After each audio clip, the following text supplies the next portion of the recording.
أهلا بيكم في بودكاست حديثنا، مساحتنا اللي بنحاول نفهم فيها دواخلنا ونتفلسف شوية علشان نعرف نعيش حياتنا ونفهم نفسنا أكتر.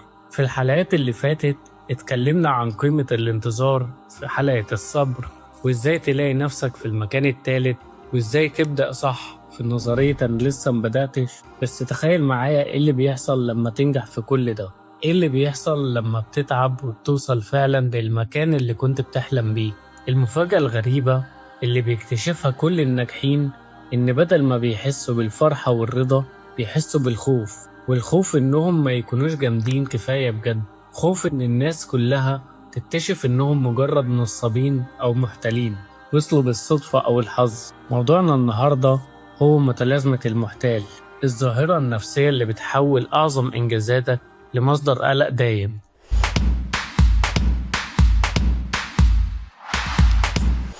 يلا بينا نبدأ من الأول خالص. أساس الموضوع، متلازمة المحتال ده مش مرض نفسي ولا حاجة، دي ظاهرة نفسية معروفة جدا. اللي اكتشفوها سموا المصطلح ده أول مرة واتكلموا عن الظاهرة دي كانت سنة 1978 لما اتنين من عالمات النفس الأمريكيين اسمهم بوليان كالينز وسوزان ليمس، يا رب أكون بنطق أسمائهم صح، الاتنين دول عملوا دراسة على مجموعة من الستات الناجحين في مجالاتهم. لقوا إن رغم نجاحهم الواضح إلا إنهم كانوا حاسين إنهم ما يستاهلوش المكانة دي، وإن نجاحهم كان صدفة أو حظ. الدراسة دي انتشرت في مقال اسمه ذا امبوستر، وبعدين لقوا إن الموضوع مش بس على الستات، ده منتشر في الرجالة كمان وفي كل الأعمار والمجالات. الصدمة هنا إن الدراسات الحديثة بتقول إن المتلازمة دي بتصيب حوالي 70% من الناس في مرحلة ما من حياتهم. يعني مشكلتك مش شخصية، دي تقريبا ضريبة النجاح أو الموهبة اللي عندك. يا ترى إيه اللي بيخليك تحس إنك نصاب؟ النصاب اللي جواك بيفضل يقولك بصوت هادي 3 رسائل أساسية. الرسالة الأولى وهي حظ مش شطارة، يعني النجاح بتاعك ده جه صدفة أو توقيتك كان صح، ملهوش علاقة بمهارتك الحقيقية. الرسالة التانية وهي الخوف من الفضيحة، يعني في أي لحظة الناس هتكتشف إنك مش خبير ولا حاجة وهتخسر كل اللي إنت وصلت له. الرسالة التالتة وهي التمثيل الدايم، يعني أنا لازم أبذل مجهود مضاعف عشان أمثل إني فاهم وذكي علشان أستاهل مكاني ده. الأفكار دي بتخليك مش عارف تستمتع بمدح الناس ليك ولا تحتفل بنصرك، لأن مخك رافض يربط بين شخصيتك الحقيقية اللي بتشوف عيوبها ومجهودها وأخطائها وبين النتائج المبهرة اللي الناس كلها شايفاها. انت تعرف ان أنواع المحتالين 5 أنواع؟ تفتكر بقى انت مين فيهم؟ علشان تعرف تسيطر على النصاب اللي جواك ده لازم تعرف شكله. كل الأبحاث بتقول إن في 5 أشكال رئيسية لشخصية النصاب اللي بتتجسد جوانا. في عندك الشخصية بتاعت أبو الكمال، بيركز ازاي العمل اتعمل مش على ايه اللي طلع في الاخر. لو الشغل مطلعش مثالي بنسبة 100% يبقى بالنسبة له ده فشل، حتى لو كان ممتاز في نظر الكل. ده بيضيع وقت كتير قوي في مهمة واحدة علشان بس هو خايف ان هو يغلط ومحتاج ان هو يطلعها بنسبة 100%. وفي عندك الخبير اللي ما بيغلطش، ده دايما بيشك في نفسه لو ما كانش عارف حتى أصغر معلومة في مجاله، بيعتقد إنه لازم يعرف كل حاجة قبل ما يبدأ أي حاجة، بيخاف يسأل أي سؤال علشان ما يكشفش جهله. وفي عندك العبقري اللي بالفطرة، ده دايما بيشوف إن الإنجاز لازم يجي بسهولة وسرعة، لو احتاج إنه يبذل مجهود كبير أو يقعد وقت أطول أو يضطر إن هو يطلب مساعدة يحس إنه ضعيف. مقياس قيمته دايما هو السرعة والسهولة اللي بيلخص بيها الحاجة. وفي عندك المنفرد، ده دايما بيكون مؤمن انه لازم يخلص كل حاجة لوحده، طلب المساعدة عنده يعتبر دليل على الضعف او عدم الاستحقاق، بيرفض يفوض حد انه ينجز له حاجة او يساعده، وبيحوط نفسه دايما بنفسه، وده طبعا بيزود الضغط عليه. وفي عندك البطل الخارق، ده اللي فاكر ان لازم ينجح في كل الادوار، عايز دايما يكون احسن موظف واحسن زوج واحسن اب، ودايما عايز يكون شكله مثالي، رابط قيمته بعدد الألقاب اللي بيقدر يحققها في نفس الوقت، وده غالبا بيسبب له إرهاق فظيع. لو عرفت من الأنواع اللي قلناها الصوت اللي جواك تبقى عملت أول خطوة علشان تسيطر على متلازمة المحتاج. تعالوا نشوف أمثلة حقيقية لناس كبيرة جدا اعترفوا إنهم عانوا من متلازمة المحتاج. عندك مايا أنجل، الكاتبة والشاعرة الأمريكية العظيمة اللي كتبت 11 كتاب. قالت مرة: أنا كتبت 11 كتاب، بس كل مرة بفكر يا ترى المرة دي هيكتشفوا إني محتالة ولا لأ. وعندك ألبرت أينشتاين العبقري اللي غير وجهة العالم، كان بيوصف نفسه إنه محتال لا إرادي، إن شهرته أكبر من قدرته الحقيقية. وعلشان الكلام ده يبقى واقعي وملموس، هحكي لكم قصة دلوقتي. هي قصة حقيقية لشخص أنا أعرفه شخصيا، مش هقول اسمه عشان خصيته، لكن قصته مثال واضح وصريح على إن النجاح مش بس ما بيريحكش، لا بالعكس، الإحساس ده ساعات بيخليه يزيد عندك. أحمد صاحبي كان بيشتغل في قطاع المبيعات في شركة من الشركات، وفي 3 سنين عمل طفرة خلت الشركة كلها تتكلم عليه. اتحول من مندوب لسه مبتدئ لنجم المبيعات، وحقق أعلى أرباح في تاريخ الشركة. اترقى لمنصب مدير تنفيذي بمرتب ضخم وسلطة كبيرة. من بره أحمد ده كان حلم لكل موظف، لكن من جوه كان عايش في جحيم. فاكر كويس قعدة كنا فيها على القهوة أنا وهو بنتكلم وعينه كلها قلق. قال لي بالنص: أنا حاسس إني محظوظ وخلاص، في كل صفقة بنجح فيها بلاقي سبب منطقي يقلل من مجهودي. لو نجحت الصفقة أقول الحظ كان معايا علشان العميل كان مستعجل، ولو خسرت أقول أهو الحقيقة بانت وظهرت، أنا فعلا فاشل. الأصعب من كده إنه كان متبني شخصية البطل الخارق والخبير في نفس الوقت. كان بيرفض يفوض أي مهمة لفريقه علشان خايف إنهم يكشفوا إنه ما بيعرفش يجاوب على كل استفساراتهم.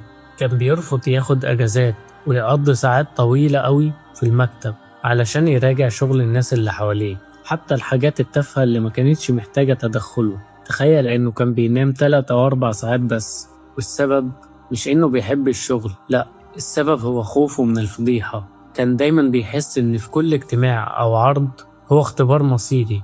كان بيقول لي: أنا خايف من الاجتماع اللي جاي أكتر من أول اجتماع عملته في حياتي، علشان التوقعات بقت عالية قوي والناس كلها فاكرة إني عبقري، وأنا عارف الحقيقة أنا مش كده. أحمد كان رابط قيمته دايما بالكمال المطلق، ما كانش بيستمتع بالنجاح لأنه كان مشغول قوي بحاجة تانية خالص، وهي الخوف من النجاح اللي بعده. نجاحه كان عبء تقيل قوي عليه. قصة أحمد بتعلمنا درس صعب، هو إن متلازمة المحتال بتعيش وتكبر في بيئة النجاح، بس هي ما بتكسرش النجاح من بره، لأ، بتكسره من جوه عن طريق الإرهاق والقلق المستمر. طب إزاي نسيطر على الإحساس ده؟ أول حاجة لازم تعرف إن في خطوات عملية لازم تعملها الأول علشان تعرف توصل لده. التحرر من متلازمة المحتال مش هيحصل بين يوم وليلة، دي رحلة طويلة علشان تعيد برمجة مخك من التركيز على الكمال للتركيز على التطور. في 5 أدوات عملية تقدر تستخدمها من النهاردة. أول أداة إنك تفضح مشاعرك، اعترف علشان ترتاح. قول معلومة قيمة لما تحس إنك خايف إنك تتفضح. ما تقولش أنا فاشل، قول ده إحساس متلازمة المحتال، وده معناه إنك مهتم بنتيجة شغلك. وعلى فكرة دي علامة صحية على الطموح والأمل.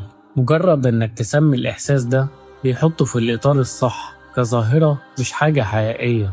ولما تشارك الإحساس ده مع حد بتثق فيه زي ما أحمد عمل معايا، بتكسر حاجز السرية اللي المحتال بيتغذى عليه. هتتصدم لما تعرف إن ناس كتير ناجحة بتحس نفس الإحساس ده.